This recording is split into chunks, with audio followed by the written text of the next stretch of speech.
Olá, sejam muito bem-vindos. Você está no Empreenda Mais, programa semanal de empreendedorismo da TV Manaim. No episódio de hoje nós falaremos sobre governança e sucessão. Prometemos isso no episódio anterior. Continuamos aqui com Vinícius Freitas aqui no nosso estúdio para falar desta governança. Vinícius é diretor, fundador da Muda 365, uma empresa de consultoria em educação, ligada e afiliada à Fundação Dom Cabral, que tem sede em Belo Horizonte. Vamos continuar então nessa conversa, Vinícius, agora falando de sucessão e de governança. Dois temas muito importantes, onde às vezes as pessoas vão criando uma empresa, chega um determinado momento e dizem, e agora, o que eu faço? Né? Teria que ter preparado filhos para suceder, e teria que ter preparado também a empresa para receber esses filhos. Vamos falar um pouco disso então. O que você diria, dando já um conselho inicial para quem está nos ouvindo e tem uma empresa e se preocupa com esse tema? Vamos nessa, Aníbal. Mais uma vez reforço aqui o prazer de estar compartilhando dessa história, desse conhecimento com vocês. Para quem não pôde assistir o outro episódio, eu cito, né, que eu sou uma sucessão. Eu sou a segunda geração nesse negócio que foi fundado, iniciado pelo meu pai. Então, eu acho que talvez por isso eu tenho tanto carinho, tanta paixão mesmo, amor por esse tema, que é a governança e a sucessão. A gente pode falar do mundo inteiro, né? Mas isso se reflete no Brasil até de uma maneira maior ainda. A maior parte das empresas são empresas familiares, são aquelas empresas de dono, que sejam o bar da esquina, uma padaria, né, uma lanchonete, ou os grandes grupos empresariais. No último episódio você citou o Abílio Diniz, né? Então são, né, muitos no Brasil, a grande maioria, vou dar uma ordem de grandeza, 90% das empresas no Brasil são familiares, né? Okay. E familiares tem muito a ver com sucessão. E um outro tema, que é a governança, ele acaba ficando muito distante da maioria das empresas, que são as pequenas, né, os micro, pequenos empresários, até às vezes as médias empresas. Então a gente precisa desmistificar um pouco, ou talvez traduzir essa palavra governança de uma maneira mais prática, mais objetiva, seja mais acessível. E sucessão eu acho que é algo mais, né, tá no dia a dia, é mais fácil até de entender, né? Tem a ver com o filho que vem, com o neto que está chegando, é uma sucessão. Mas o que eu queria compartilhar com vocês que estão nos assistindo é que os dois temas precisam ser tratados, independente do tamanho do teu negócio, independente de onde eu esteja, do quão distante eu estou dos grandes centros ou do conhecimento que eu tenho, né? Que isso é que cria a possibilidade do seu negócio durar mais tempo. Okay. Né? Porque quando a gente não dá atenção a esses assuntos, como você falou no caso da sucessão, a tendência é de que as empresas, que os negócios não passem da segunda geração ou da terceira geração, eles morram, né? Porque não foi preparado. Vamos voltar um pouquinho. Você falou aí que deveria se traduzir governança para uma questão mais prática. E é interessante, sim, porque a palavra é muito usada nas grandes corporações e pouco conhecida do público, né, ou do empresário micro, pequeno empresário, ou até quem está iniciando um negócio. O que seria governança na prática?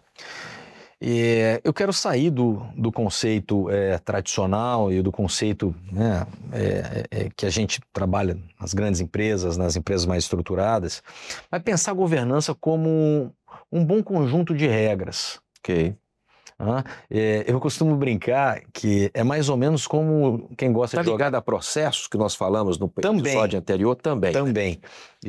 Mas eu costumo brincar que no Brasil a gente gosta muito de futebol, né? E dependendo da região que você está, você tem um nome para aquela pelada, aquele baba, aquele jogo com os amigos, né? Para todo lugar que você vai entrar num lugar desse, né, num espaço desse para jogar uma bola, para brincar, tem uma regra. No nosso jogo aqui você fez 2 gols ou é 10 minutos? Pode recuar para o goleiro? Não pode. O lateral é com a mão ou com o pé. Isso para mim é governança. Okay. Então uma família, né, que tem um negócio, que tenha uma padaria, ela precisa definir qual o conjunto de regras para aquela família naquele negócio, né? Você, né, trata... Isso aí seria para evitar conflito, por exemplo, na gestão. Uma das coisas é isso aí, né? Que realmente é o que definir mais posições. interfere, porque quando você pensa um negócio familiar, então vamos para esse público, né, que normalmente são negócios familiares, você tem três questões muito importantes. Você tem um negócio em si, né, que é aquilo que gera a receita, a renda daquela família. Você tem quem são os donos daquele negócio, que às vezes é uma pessoa, às vezes um casal, marido e mulher, né? E você tem uma família que se beneficia ou também faz com que aquele negócio aconteça. Então você tem três mundos ali acontecendo ao mesmo tempo. O mundo do negócio, o mundo do dono do negócio, que é diferente, aquele que é o investidor, aquele que toma o risco, né? E a família, que muitas vezes vive daquele negócio, são filhos, depois os filhos crescem, casam, vêm os netos, né? Agora, quando você tem isso de uma maneira misturada e não organizada, a tendência é que você tenha conflitos. Então você trouxe um ponto... Além dos empresariais, até os pessoais, né? Na verdade, são esses que muitas vezes matam o negócio.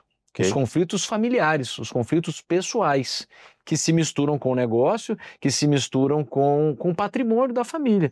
Então, governança passa por aí. Governança definir as regras que elas não vão evitar os conflitos, mas elas vão organizar os conflitos. Toda família tem conflito, Aníbal. Não existe família perfeita. Tem interesses, tem ciúmes, tem tudo, né? Todas as famílias têm problemas. Às vezes mais, menos, né? E são os mais variados tipos, né? Não existe, porque a gente tem o costume de achar que a família, né, do outro não tem problema, é o que a gente vê. Não é assim que funciona. A gente tem grandes casos, né, de grandes corporações, de grandes grupos que acabaram por conta de brigas familiares. Sim. E tem mais diversos motivos para isso. Então a governança ajuda nessa organização onde eu vou tratar os conflitos que aparecem. Muitas vezes eu trago para a família um conflito que é o da empresa. E eu não posso misturar uma coisa que aconteceu lá no meu negócio com a minha relação familiar. Tem uma premissa básica para a gente da Dom Cabral, Aníbal, que o mais importante numa empresa familiar não é a empresa, é a família. Então a gente trabalha com a prioridade de preservar as relações familiares em primeiro lugar. Isso é muito bom. Então, para que a gente trabalha a governança? Primeiro, para que a gente preserve a harmonia familiar. Sim, que é lógico que a gente precisa preservar os negócios, precisa ter sócios felizes, que tenham rentabilidade nos seus negócios, que ganhem dinheiro com aquilo, mas sem uma família estruturada, a gente perde a razão de ser, de ter aquele negócio. Isso pensando numa família empresária ou empresa familiar. Então a governança, ela ajuda nesse conjunto de regras. E mais, a gente precisa, lembrando a história do futebol, né, fazendo um paralelo, que é muito próximo para o nosso dia a dia, definir papéis e responsabilidades. Quem faz o quê? Isso a governança também ajuda a definir. Quem faz o quê? Porque numa empresa familiar é muito comum o dono, o fundador fazer de tudo. Chega num determinado momento que a gente precisa separar melhor esses papéis. Quem é goleiro, quem é atacante. Quem é atacante, quem é o técnico, né? Quem é o preparador físico. E pode ter mais. Isso é muito importante que você entenda. Você que é um empresário, você que tem um negócio pequeno, o seu filho, a sua filha, ele não é obrigado a trabalhar no negócio. Ele não é. Ele precisa ter escolhas. Por outro lado, ele não pode também achar que o meu negócio está garantido porque meu pai tem uma empresa ou meu pai tem um negócio.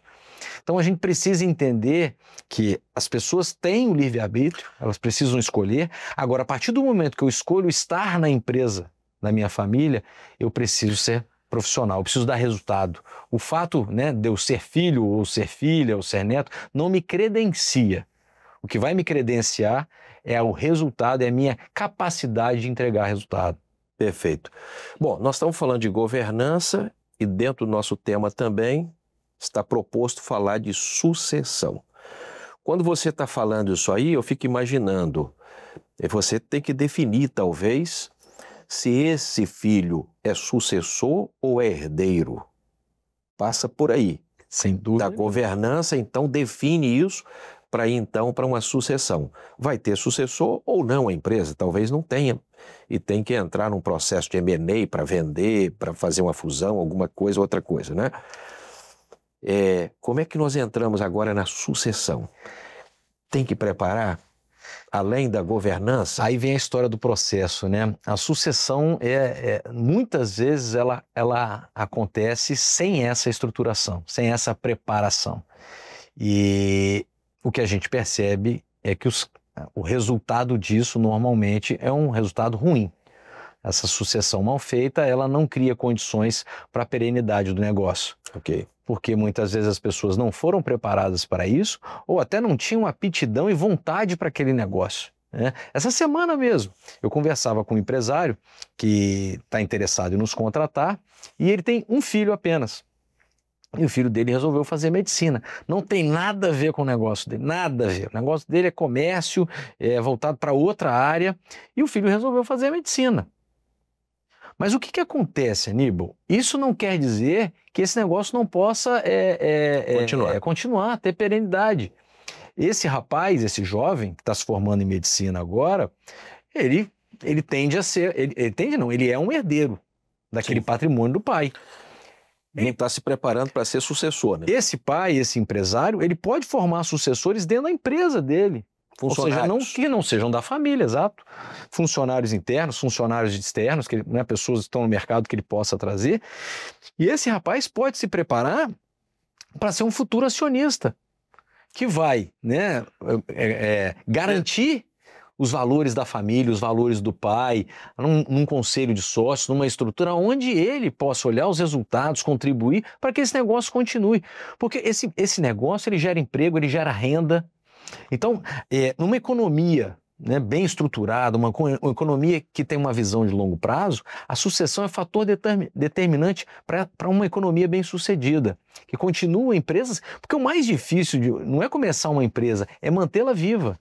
Okay. E uma sucessão bem feita, uma sucessão planejada, né, feita de maneira profissional, ela garante a sustentabilidade do negócio, a perenidade do negócio, gerando economia, gerando renda de algo que foi construído.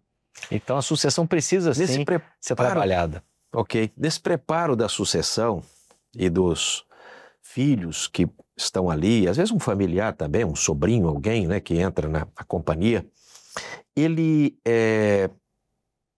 qual é o preparo prático da vida dele? Ele precisa ir, vamos dizer assim, para o chamado chão de fábrica para começar a entender tudo. Ele entra lá varrendo, limpando, depois ele vai para se for um comércio, ele vai lá para o caixa, vai para as compras, vai para aquilo, para depois ele chegar na diretoria, ou você prepara ele já para dar um salto para a diretoria?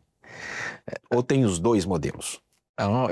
A gente ainda tem uma outra coisa, né? Acredito nessa preparação, né? Que ele passe em várias áreas. Como você diz, né? Pode ser um restaurante, né? Okay. Ele vai estar no caixa, ele vai ser garçom, ele vai estar lá na cozinha, fazer isso de uma maneira organizada. Por períodos ele passe por essas áreas. Mas tem um outro ponto, ou seja, eu sou filho do dono, eu fui estudar, sei lá, administração numa escola tal, fui fazer um curso, né? E aí dali eu volto e eu sou o gerentão, o diretor. Não, ele tem que fazer um caminho que percorra a hierarquia, que percorra áreas para que conhecer o negócio. Agora, tem um outro ponto que a gente vê com excelentes olhos, que isso eu acho que é uma prática que todo empresário, por menor que seja, é importante que o teu filho, que a sua filha, ele viva uma experiência fora do teu negócio. Então, provoque, o estimule a trabalhar em outra empresa, que ele tenha uma outra vivência. Ele chega para o nosso negócio, mas a trabalhar em outra empresa. Em outra empresa, em outro segmento, que ele seja onde funcionário de alguém, não seja filho do dono. Entendi. Que ele viva uma experiência que contribua para o amadurecimento dele, para ele ver de fato uma empresa como ela é. Porque normalmente quando ele não tem essa possibilidade, ele vive nessa... A gente costuma dizer, né, essa fusão, né, nesse sistema fusionado de família, empresa, e as coisas são elas não são muito divididas, como eu comentei anteriormente. Então, quando ele sai e vai para um o mundo real, vamos dizer assim, ele é mais um na multidão, como diz o outro, né? Mais um na fila do pão. Isso. Ele é um funcionário, ele tem um horário a cumprir, se ele quer tirar férias, ele tem que se organizar para aquelas férias, se ele precisa faltar, ele precisa cumprir as regras, como é que eu falto, eu tenho que ter atestado, você sabe como Na funciona? relação com o pai tem sentimentos, Condições tem ali a mãe privilegiadas, pedindo para ajudar. ou às vezes um nível de exigência além do esperar, porque o pai espera do filho, né? Às vezes muito mais do que ele espera de um funcionário. Então, viver essa experiência fora é muito rico para um jovem, para um filho, para um herdeiro Interessante. que está iniciando a carreira profissional. Isso naturalmente, Vinícius, você está falando para qualquer nível de empresa, ou seja, qualquer setor, segmento ou tamanho de negócio também. Aplica-se em tudo. Sim, vamos imaginar que você tem uma padaria, né? Uma padaria pequena, padaria, né, num bairro, né, de periferia, né? Ah, porque meu filho vai trabalhar aqui na padaria. Talvez ao invés de trabalhar na padaria, no supermercado vizinho, né? Okay. Como embalador, como atendente do açougue, por exemplo, e depois ele volta, ele vem com uma outra cabeça, ele foi funcionário, ele cumpriu aquela regra, não só de ter trabalhado na sua padaria. Eu dei um exemplo aqui, né, muito, né, didático, né, mas isso serve para qualquer negócio, né? A empresa, se você certamente na Fundação Dom Cabral fazem isso, eles criam os programas de trainee para familiares, tem isso, né? Em grandes companhias, naturalmente, um programa onde um executivo acompanha aquele herdeiro, o preparando para ser um sucessor. Isso é comum nas empresas, nas grandes companhias? Nas grandes companhias, sim.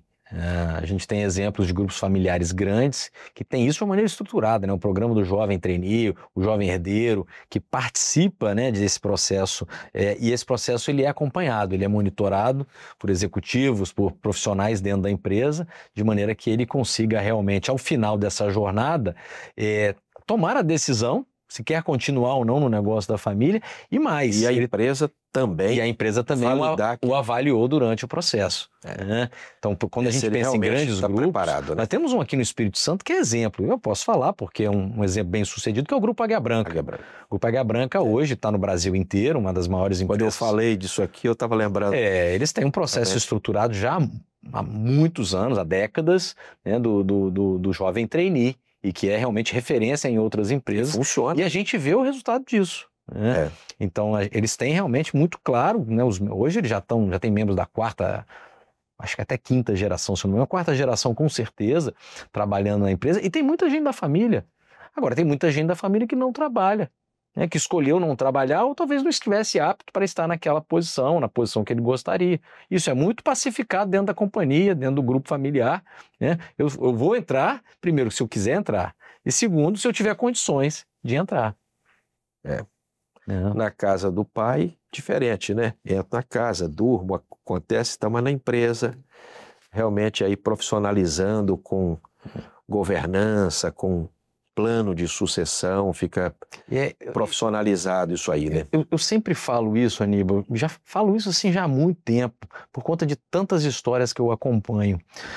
Nós pais, né, pais e mães, né, nós pais, inevitavelmente a gente quer o melhor para os nossos filhos. Claro. Né? E no intuito de querer o melhor, muitas vezes a gente não faz aquilo que seria o correto ou o melhor para eles. E quando a gente está falando desse tema, muitas vezes a gente traz ou não dá opção para eles, no intuito de você tem que vir para cá, esse negócio é seu, eu fiz, eu lutei, eu abri mão de muita coisa para a gente conquistar isso. Não necessariamente funciona nessa lógica que eu tenho, né, de que esse negócio é da família. Né? Meu pai mesmo, dentro de casa nós temos esse exemplo. O meu pai nos criou, quando ele criou a empresa de consultoria, vou criar uma empresa para vocês. Ele falava isso, né? Eu quero que vocês tenham um negócio de vocês. E dos 3, só eu continuei no negócio. E depois de ter tentado fora, eu vinha. A vida não é reta e bonita, maravilhosa. Né? Então a gente teve os nossos percalços até chegar. Meus 2 outros irmãos não quiseram. Um deles trabalhou e quis sair, e a mais nova nem quis trabalhar. Né? Hoje os 2 estão fora. E eu segui nesse negócio. Isso é muito bem, eu acho que entendido pelos meus pais hoje. Mas naquele momento, ele mesmo, mas vocês não vão trabalhar aqui, esse negócio... Como não aproveitar essa oportunidade? Exatamente. Né? Então, é preciso entender que isso não é um único caminho. A gente tem que ter as melhores opções e muitas vezes trazê-lo... Eu encontro famílias, Aníbal, isso me deixa muito triste. O fundador está lá com seus 80 anos, 85 anos, e as crianças com 60 anos de idade só trabalharam naquela empresa, mas não trabalharam de verdade. Você olha para eles hoje, eles não prosperaram assim. O que eles geraram de riqueza? O que eles de fato contribuíram para aquele negócio? Nada. Eles têm o patrimônio, que foi constituído principalmente pelo negócio do pai, mas eles, como executivos, como os profissionais, não prosperaram, não cresceram, muitas vezes porque não era aquilo que eles queriam. Né? E aí a vida passou, né? Passou, olha para essa curva e aí? Isso é muito comum, tá? Os meninos ficaram com 60, né? As crianças. Normal. Verdade. Então esse é um assunto muito delicado, mas que precisa ser tratado, independente do tamanho da empresa. É sensível, mas importante. Exatamente. Né? Muito bom, Vinícius. Vinícius, você quer deixar aqui alguma experiência vivida desses processos de sucessão que vocês prepararam? Quer lembrar de algum e deixar aqui como exemplo, assim, para aquele que está nos assistindo? Eu quero reforçar aqui o caso do Grupo Águia Branca, né, e vou trazer também, acho que também para o Brasil de uma maneira geral, né, quem conhece um pouco mais da nossa história, principalmente da história de negócios, de empreendedorismo, no Espírito Santo a gente tem duas histórias emblemáticas, né, do Grupo Águia Branca e do Grupo Itapemirim. Então, se a gente pega o Grupo Itapemirim, eu falo isso porque é público. Um deu certo e outro não, né? Exatamente. Quando mudamos para o Espírito Santo, na década de 80, Itapemirim era, sem dúvida nenhuma, uma das maiores empresas de transporte da América Latina, se não a maior. Né? E por questões que estão muito ligadas à sucessão, a essa preparação, infelizmente ela, né, não conseguiu, né, se consolidar no mercado, ou permanecer no mercado. Né? Em contrapartida, um outro grupo que era muito menor, eu acho que entendeu a importância disso. Então, acho que ficam aí duas, né, histórias de segmentos muito próximos, empresas familiares de uma mesma região, uma que está indo muito bem e outra que, infelizmente, não teve o desfecho que a gente gostaria. Nós poderíamos resumir que as pessoas passam, mas as empresas podem continuar. Podem continuar. E eu acho que esse talvez seria o maior legado, né? Que essas empresas passem de gerações em gerações, continuando gerando emprego, sendo com renda, sucessores ou não, né? Definindo bem essas regras aí. Isso aí. Excelente, Vinícius. Vinícius, nosso tempo vai acabando, um tema muito interessante. Agradeço mais uma vez aqui por essa participação. Como temos falado ao final de cada episódio, nós lemos um versículo da Bíblia, que vamos fazê-lo agora, que está aqui em Provérbios, capítulo 15, versículo 22, está ligado também a esse tema, onde diz assim, Provérbios 15, 22, onde não há conselho, os projetos saem vãos, mas com a multidão de conselheiros se confirmarão. A você que está conosco, aconselhamos que continue na programação da TV Manaim e deixamos aqui um abraço a todos.